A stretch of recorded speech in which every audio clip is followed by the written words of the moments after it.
ମା ତାରିଣୀ ଘଟଗାଁକୁ କେଉଁଠାରୁ ଆସିଥିଲେ। କୁହାଯାଏ ଯେ ପୁରାତନ କାଳରେ କାଞ୍ଚି ନାମକ ରାଜ୍ୟରେ ମା ତାରିଣୀ ପୂଜା ପାଉଥିଲେ ଏବଂ କାଞ୍ଚି ରାଜ୍ୟର ରାଜକୁମାରୀ ପଦ୍ମାବତୀଙ୍କୁ ପୁରୀ ରାଜା ପୁରୁଷୋତ୍ତମ ଦେବ ବହୁତ ଭଲ ପାଉଥିଲେ। କିନ୍ତୁ ପୁରୀ ରାଜା ପୁରୁଷୋତ୍ତମ ଦେବ ରଥଯାତ୍ରାରେ ଠାକୁରଙ୍କ ରଥରେ ଛେରା ପହଁରା ବା ଝାଡୁ ମାରୁଥିବାର ଦେଖି କାଞ୍ଚି ରାଜା ନିଜ ଝିଅ ପଦ୍ମାବତୀଙ୍କ ହାତ ବିବାହ ପାଇଁ ନ ଦେଇ ଅପମାନିତ କରିଥିଲେ। ଏହାର ପ୍ରତିଶୋଧ ନେବା ପାଇଁ ପୁରୀ ରାଜା କାଞ୍ଚି ରାଜ୍ୟ ବିରୁଦ୍ଧରେ ଯୁଦ୍ଧ କରି ପ୍ରଥମ ଥର ହାରି ଯାଇଥିଲେ। ପ୍ରଭୁ ଜଗନ୍ନାଥ ପୁରୀ ରାଜାଙ୍କ ସ୍ୱପ୍ନରେ ଆସି କହିଲେ, କାଲି ସକାଳେ ଯେଉଁ ଘର ଛାତ ଉପରେ ଦଣ୍ଡମାଳ ଟଙ୍ଗା ହୋଇଥିବ ତାକୁ ସେନାପତି କରିଲେ ତୁମେ ନିଶ୍ଚୟ ଯୁଦ୍ଧରେ ଜୟଲାଭ କରିବ। ସତକୁ ସତ ରାଜା ସକାଳେ ଉଠି ଦେଖିଲା ପରେ କେନ୍ଦୁଝର ରାଜକୁମାର ଗୋବିନ୍ଦ ଭଞ୍ଜଙ୍କ ଛାତ ଉପରେ ଦଣ୍ଡମାଳ ଟଙ୍ଗା ହୋଇଥିଲା।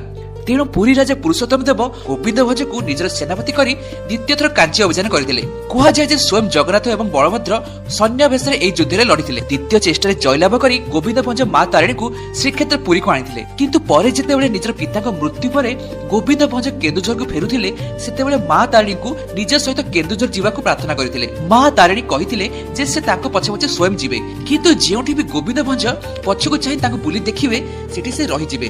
ତାଙ୍କ କଥାରେ ରାଜି ହୋଇ ଗୋବିନ୍ଦ ଭଞ୍ଜ ମା ତାରିଣୀଙ୍କ ସହ କେନ୍ଦୁଝର ବାହାରିଲେ। ରାସ୍ତାରେ ମା ତାରିଣୀଙ୍କର ପାଉଁଜିର ରୁଣୁଝୁଣୁ ଶବ୍ଦରୁ ଗୋବିନ୍ଦ ଭଞ୍ଜ ଜାଣିପାରୁଥିଲେ ଯେ ମା ତାରିଣୀ ତାଙ୍କ ପଛେ ପଛେ ଆସୁଛନ୍ତି। କିନ୍ତୁ କିଛି ସମୟ ପରେ ଘଟଗାଁର ଜଙ୍ଗଲ ରାସ୍ତା ଦେଇ ଯାଉଥିଲା ବେଳେ ଏହି ପାଉଁଜିର ଶବ୍ଦ ଆଉ ଶୁଭିଲା ନାହିଁ। ତେଣୁ ଗୋବିନ୍ଦ ଭଞ୍ଜଙ୍କ ମନରେ ଆଶଙ୍କା ସୃଷ୍ଟି ହେଲା। ସେ ପଛକୁ ଚାହିଁ ଦେଖିଲା ବେଳକୁ ମା ତାରିଣୀ ତାଙ୍କ ପଛେ ପଛେ ଏବେ ମଧ୍ୟ ଆସୁଥିଲେ। ମା ତାରିଣୀ ଗୋବିନ୍ଦ ଭଞ୍ଜଙ୍କୁ କହିଲେ, ତୁ ତୋର ପ୍ରତିଜ୍ଞା ଭାଙ୍ଗି ପଛକୁ ଅନାଇଲୁ, ତେଣୁ ଏବେ ମୁଁ ଆଗକୁ ନ ଯାଇ ଏହିଠାରେ ରହିବି।